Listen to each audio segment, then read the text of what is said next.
राजस्थान के झुंझुनू लोकसभा सीट से भाजपा प्रत्याशी शुभकरण चौधरी की हार का झलक आखिरकार झलक गया।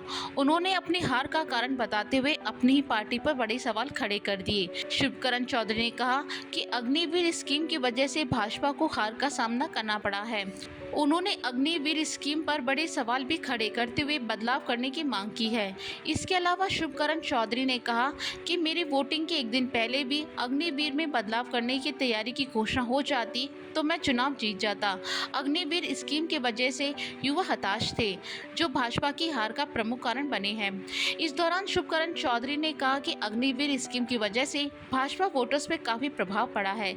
उन्होंने कहा कि मैं सुबह 4 बजे उठ जाता हूँ। पहले सड़कों पर काफ़ी सुबह ही युवाओं के दौड़ लगाते हुए हुजूम देखने को मिलता था, लेकिन जब से अग्निवीर की घोषणा हुई है तब से सड़कों पर युवा दौड़ते हुए दिखाई नहीं देते, क्योंकि उनमें काफ़ी निराशा है। उन्होंने कहा कि मेरे क्षेत्र में सैनिकों के 21,000 वोट आए थे। इनमें से इस स्कीम की वजह से 2,000 वोट का नुकसान हुआ है।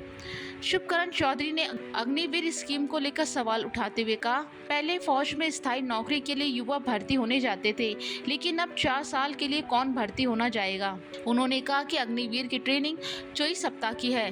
तीनों सेवाओं में हुए सर्वे के अनुसार प्रशिक्षण अवधि कम होने से सेना कौशल प्रभावित हो रहा है, इसलिए इसे 4 से 6 सप्ताह बढ़ाया जाना चाहिए।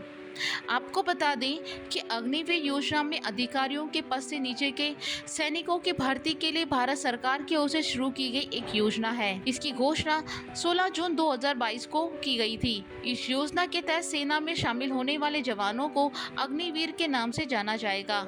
अग्निवीर अग्निपथ योजना के तहत भर्ती होने वाले युवाओं का सेवा काल 4 साल का होगा। इस कार्यकाल में 6 महीने की ट्रेनिंग अवधि भी शामिल है। इस योजना को लेकर लोकसभा चुनाव में कांग्रेस ने जमकर मुद्दा बनाया था। सियासी चर्चा है कि अग्निवीर योजना और 400 पार नारे के कारण भाजपा को इस बार काफी नुकसान हुआ है। कांग्रेस ने 400 पार के नारे को लेकर लोगों में यही बात फैलाई कि मोदी सरकार वापस आई तो आरक्षण में छेड़छाड़ की जाएगी।